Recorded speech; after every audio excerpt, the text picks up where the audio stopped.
News में आपका स्वागत है और मैं हूं मोहम्मद कमर खान। छत्तीसगढ़ की राजधानी रायपुर और बिलासपुर में अनलॉक को लेकर फैसला हो गया है। एक सप्ताह के लॉकडाउन को अभी आगे बढ़ाने का कोई इरादा प्रशासन का फिलहाल दिखाई नहीं दे रहा है। इसके लिए नई गाइडलाइन जारी कर दी गई है। अब मंगलवार से रायपुर और बिलासपुर की दुकानें रात 8 बजे तक खुल सकेंगी। वहीं उत्तर प्रदेश की बात करें तो यहां 8 विधानसभा सीटों पर उपचुनाव होने हैं। ऐसे में चुनावी सरगर्मियां तेज होने लगी हैं और सियासी दलों ने अपने अपने स्तर पर तैयारियां भी तेज कर दी हैं।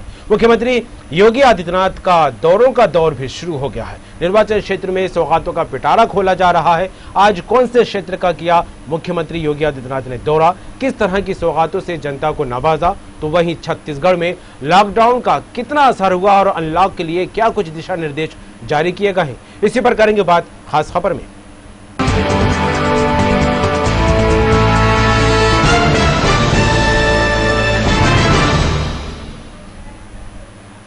छत्तीसगढ़ में सबसे पहले बात करेंगे उत्तर प्रदेश को लेकर। कुलदीप सिंह ढेंगर की बर्खास्तगी के बाद खाली हुई बांगर मऊ विधानसभा सीट पर उपचुनाव होना है, लिहाजा यहां एक चुनावी सभा को संबोधित किया। मुख्यमंत्री योगी आदित्यनाथ ने यहां के लोगों को कई सौगातों से नवाजा है और उन्होंने यहां 51 परियोजनाओं का लोकार्पण किया और 17 योजनाओं का शिलान्यास भी किया है। योगी आदित्यनाथ ने सभा में कहा, जनपद उन्नाव क्रांतिकारियों की भूमि जिस पर हमें गर्व है। सीएम योगी ने यह भी कहा कि हमारी सरकार ने बिना भेदभाव के प्रदेश की जनता को योजनाओं का लाभ देने का काम किया है। भाजपा सरकार ने प्रदेश से गुंडाराज खत्म करके एक शांति का वातावरण कायम करने का काम किया है। आपको बता दें, बीजेपी के साथ अन्य सियासी दल भी इस सीट पर अपना पूरा जोर लगा रहे हैं।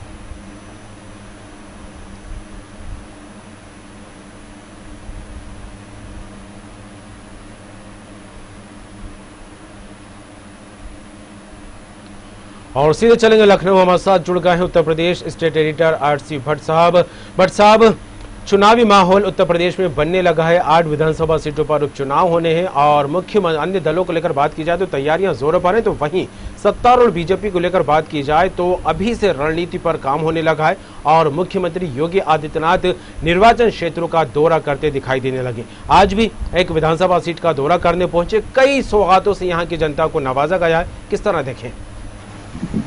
देखिए, उत्तर प्रदेश में 8 विधानसभा के चुनाव होने हैं, जिसमें लगातार उत्तर प्रदेश के मुख्यमंत्री की कोशिश है कि ये 8 सीटें वो भारतीय जनता पार्टी के खाते और लगातार वो अपने इस चुनावी दौरों को आगे बढ़ा रहे हैं। अभी वो मिर्जापुर, जौनपुर की बात अगर हम करें तो मलहनी सीट पर वहां चुनाव होना है। पारसनाथ यादव जो सपा के सामने विधायक थे, उनकी मृत्यु हो गई थी तो वो सीट भी घोषित हुई थी। उसी तरह से जन्मेजय सिंह जो भारतीय जनता पार्टी के विधायक थे बलिया से, उनकी मृत्यु होने की वजह से वो सीट थी। इन दोनों सीटों को और अभी वो उन्होंने जाकर वहां बीजेपी के सेक्टर प्रभारियों से बात की, मुलाकात की, दिशा निर्देश दिए और लगातार उनकी ये कोशिश है कि ये जो सेमीफाइनल है 2022 का, इसको पूरी तरह से जीता जाए। उसी के क्रम में आज वो उन्नाव में थे, क्योंकि उन्नाव में बांगर मऊ विधानसभा क्षेत्र है जो कुलदीप सिंह सेंगर की जो अयोग्यता हुई थी, चूंकि वो सजायाफ्ता हो गए हैं, तो वो सीट रिक्त हुई थी। वो भी भारतीय जनता पार्टी के विधायक रहे, तो उस सीट को दोबारा वापस लेना भारतीय जनता पार्टी के लिए चुनौती है। कांग्रेस ने आरती को वहां प्रत्याशी बनाया है, समाजवादी पार्टी ने अभी पत्ते नहीं खोले हैं और बहुजन समाज पार्टी ने भी अभी नहीं खोले। तो कहने का सीधे तौर पर ये साफ तौर पर ये मैसेज है उत्तर प्रदेश के मुख्यमंत्री द्वारा कि हम इस सेमीफाइनल को किसी भी हालत में जीतेंगे। और 6 सीटों पर भारतीय जनता पार्टी का कब्जा था, 2 सीटों पर समाजवादी पार्टी का कब्जा था। जो 8 सीटें हैं वो 8 सीटों पर भारतीय जनता पार्टी कब्जा करना चाहती है। बांगर मऊ में आज उत्तर प्रदेश के मुख्यमंत्री योगी आदित्यनाथ ने उद्घाटनों की और शिलान्यासों की छड़ी लगा दी। 131 करोड़ की तमाम जो परियोजनाएं 3.5 सालों में अभी शुरू हुई हैं, उनका लोकार्पण होने की। भट्ट जी, अगर आपके आसपास पंखा या कुछ और चीज चल रही है उसको बंद कर दीजिएगा, नॉइस आ रहा है, उसमें आपकी आवाज साफ नहीं मिल पा रही है।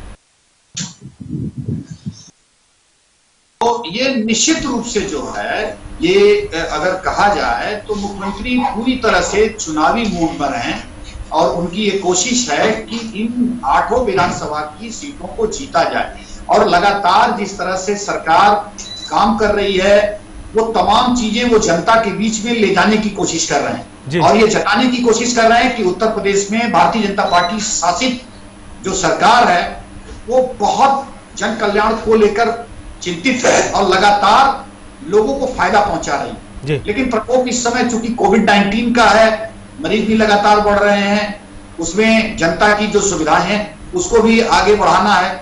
लेकिन पूरी तरह से ये भारतीय जनता पार्टी ने ये स्ट्रेटजी बनाई है। सबसे बड़े स्टार प्रचारक हैं योगी आदित्यनाथ, उत्तर प्रदेश के मुख्यमंत्री हैं। कोशिश है कि ये तमाम जनपदों में जहां बाई इलेक्शन हो रहा है वहां जाएं और तमाम इस चीजों की घोषणा करें। और जो चीजें सरकार ने 3.5 सालों में किया है या फिर आगे जो चीजें करनी है, उसी के क्रम में आज उन्नाव में 131 करोड़ तमाम योजनाओं का उन्होंने उद्घाटन किया और तकरीबन 26 करोड़ जो है तमाम चीजों का शिलान्यास किया। जी, उन्नाव की बांगरमऊ विधानसभा क्षेत्र का आज दौरा करने पहुंचे योगी आदित्यनाथ। और इससे पहले बात की जाए तो शनिवार को जौनपुर और देवरिया 2 जगह का भी उन्होंने दौरा किया था। लेकिन इस तरह जो सौगातों का पिटारा खोला जा रहा है, करोड़ों की सौगात दी जा रही है, परियोजनाओं की बात हो, योजनाओं की बात हो, ऐसे में अन्य दलों को लेकर देखा जाए तो क्या कुछ प्रतिक्रिया सामने आ रही है और अन्य दल चुनाव को लेकर क्या कुछ रणनीति बनाते दिखाई दे रहे हैं? देखिए, निश्चित रूप से समाजवादी पार्टी भी चुनाव लड़ेगी और बहुजन समाज पार्टी और कांग्रेस भी लड़ेगी।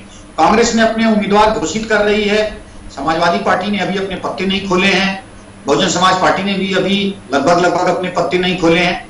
लेकिन निश्चित रूप से बाई इलेक्शन इन 4 ही दलों में होने जा रहा है और कोशिश उनकी ये रहेगी कि ये सीट अपनी झोली में करें। लेकिन भारतीय जनता पार्टी बहुत सीरियस होकर चुनाव लड़ रही है। अन्य दल जो है वो बहुत सीरियस नहीं है, उनको लगता है कि ये सेमीफाइनल है, जो फाइनल मैच है वो 2022 में खेला जाएगा। तो पूरी शिद्दत और तैयारी के साथ अगर ये मैच खेला जाए 2022 का तो ज्यादा अच्छा है, क्योंकि जो भी विधायक चुन के जाएगा वो सिर्फ मात्र 1 वर्ष से कुछ अधिक समय से ही वो रह पाएगा। उसके बाद फिर उसको चुनाव क्षेत्र में जाना पड़ेगा, दोबारा चुनाव लड़ना पड़ेगा। तो इस चीजों को देखते हुए कहीं ना कहीं ये कोशिश है कि इस चुनाव को बहुत सीरियस न लिया जाए, लेकिन जो 2022 में चुनाव होने हैं उसको सीरियस लिया जाए और उसकी तैयारी की जाए। समाजवादी पार्टी भी कमोबेश उसी ढर्रे पे चल रही है, कांग्रेस भी अपनी उपस्थिति दर्ज कराना चाहती है, बहुजन समाज पार्टी भी ये तो बार बार कह रही है कि हम सीरियस चुनाव लड़ेंगे, लेकिन किसी बहुत खास तरह की तैयारी नहीं दिख रही है। लेकिन भारतीय जनता पार्टी अपनी वर्चुअल रैलियों के माध्यम से, मुख्यमंत्री सेक्टर प्रभारियों के जो कार्यकर्ता हैं भाजपा के, उनके माध्यम से लगातार वो उत्तर प्रदेश के जो सरकार काम कर रही है उसको आगे बढ़ाने का काम कर रहे हैं। और हर जनपदों में लगभग जहां विधानसभा के चुनाव होने हैं बाई इलेक्शन के रूप में, तो वहां पे जाके तमाम परियोजनाओं का उद्घाटन और शिलान्यास कर रहे हैं। जी बिल्कुल। और जिस तरह से देखा जाए आज इन पूरे दौरे के बीच जो योगी आदित्यनाथ ने अपना संबोधन दिया उसमें खास बात निकलकर जो सामने आई वो ये रही कि भाजपा सरकार ने प्रदेश में गुंडा राज खत्म करके एक शांति का वातावरण कायम किया है उत्तर प्रदेश में। ये वो मुद्दा है, ये वो टॉपिक है सियासतदारों के लिए जो हमेशा जब चुनावी माहौल बनाए भटजे ये मुद्दा जरूर गरमाता रहा है कि आपराधिक परिदृष्टि से उत्तर प्रदेश में क्या कुछ स्थिति है। अब इसको शांति का टापू बनाने की बात बीजेपी सरकार कहती नजर आ रही है, गुंडा राज खत्म करने की बात कहती नजर आ रही है। फिलहाल क्या स्थिति है इस तरह के अपराधों को लेकर देखा जाए तो उत्तर प्रदेश में?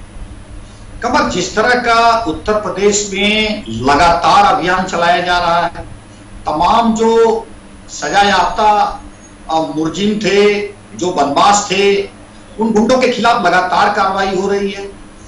जो इनामी बदमाश थे वो इनकाउंटर में मारे जा रहे हैं, या तो घायल हो रहे हैं या पकड़े जा रहे हैं। ये तमाम जो कार्रवाई है उत्तर प्रदेश में वो मुख्यमंत्री कर रहे हैं, लेकिन फिर भी अपराध नहीं रुक रहा है। ये एक सबसे अहम सवाल है। अब मुख्यमंत्री ने एक नई पहल पर काम करना शुरू किया है कि जितनी भी ये माफिया है, चाहे मुख्तार अंसारी की बात करें, मुबारक खान की बात करें, अतीक अहमद की बात करें, ये तमाम लोगों के खिलाफ उनकी जो चल अचल संपत्ति है, जिन्होंने अवैध रूप से कमाई की थी और उन्होंने नाजायज तरीके से उसको एक्सटॉर्शन के रूप में उन्होंने लिया था और उससे उन्होंने एक बड़ा साम्राज्य खड़ा किया था, अवैध रूप से साम्राज्य खड़ा किया था, उसको ढहाने का काम ये सरकार कर रही है। लगातार जिस तरह से अतीक अहमद की तमाम बिल्डिंगें, मुख्तार अंसारी की तमाम बिल्डिंगें, उसके साथ साथ कहीं ना कहीं मुबारक खान की तमाम बिल्डिंगें ये सरकार जो ढहाने का काम कर रही है इधर लगातार 15 दिन से, वो निश्चित रूप से एक मैसेज देने की कोशिश कर रही है कि आपने अगर अवैध रूप से भी संपत्ति अर्जित की है, अवैध रूप से आपने बिना नक्शा पास कराए अपने होटल और कोठियां बनाई हैं, तो वो कार्रवाई की जाएगी। और एक सबसे बड़ी बात यह है कि सरकार इस दिशा में भी जो है बहुत ही कठोर हो गई है कि अगर आप सरकारी संपत्ति क्षति करते हैं तो निश्चित रूप से आपकी संपत्ति से ही वसूला जाएगा। मुजफ्फरनगर में भी जो है उन्होंने इस तरह की एक बड़ी कार्रवाई की है कि 25 करोड़ की संपत्ति उन्होंने सीज कर दी है एक अभियुक्त के, जिन्होंने सरकारी गाड़ियों को क्षति पहुंचाई थी, उसके बदले के रूप में उनसे जो वसूला गया है वो करीब 25 करोड़ का है। उसमें उनके स्कूल के भवन भी हैं, उनकी चल संपत्तियां भी हैं। तो सरकार इस तरह से एक दबाव बनाना चाहती है इन तमाम माफियाओं पे जो ऑर्गेनाइज तरीके से क्राइम करते हैं, क्राइम चलाते हैं, अवैध रूप से अपने धंधे चलाते हैं और संपत्ति इकट्ठा करते हैं। ये भी सरकार की एक बड़ी मुहिम है। बिल्कुल। और 8 विधानसभा सीटों पर उपचुनाव को लेकर तैयारियां पुरजोर तरीके से राजनीतिक पार्टियां लगातार करती दिखाई दे रही हैं और इन 8 में से 2 सपा के पास और 6 की बात की जाए तो बीजेपी के पास है। तो ऐसे में आज जिस सीट का जो है सीएम योगी आदित्यनाथ दौरा करने पहुंचे बांगर मऊ, यहाँ पर क्या कुछ सियासी गणित देखने को मिल रहा है? देखिए, निश्चित रूप से कुलदीप सेंगर यहाँ से विधायक रहे हैं, बहुत कद्दावर आदमी रहे हैं, कद्दावर लीडर माने जाते रहे हैं। पहले समाजवादी पार्टी में थे, अब भारतीय जनता पार्टी में आ गए।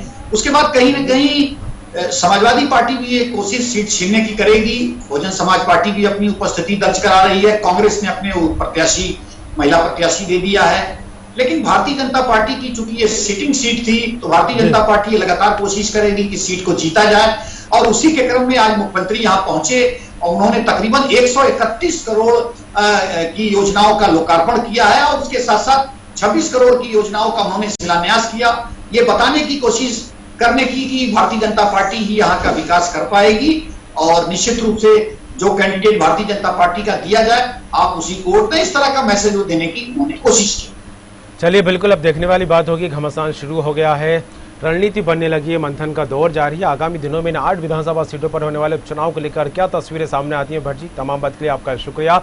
तो उत्तर प्रदेश को लेकर बात की जाए तो 8 विधानसभा सीटों पर उपचुनाव होने हैं और ऐसे में सरगर्मियां लगातार बढ़ती दिखाई देने लगी हैं। सियासत दल भी अपने अपने स्तर पर कमर कस चुके हैं, दमखम के साथ मैदान में उतरने की तैयारी की जा रही है। और इसी बीच जिस तरह देखा जाए सत्तारूढ़ पार्टी बीजेपी को लेकर तो मुख्यमंत्री योगी आदित्यनाथ ने दौरा शुरू कर दिया विधानसभा सीटों का, जहां उपचुनाव होने। आगामी दिनों में क्या तस्वीरें सामने आएंगी, क्या कुछ चुनावी गणित बनता बिगड़ता दिखाई देगा, ये देखने वाली बात होगी।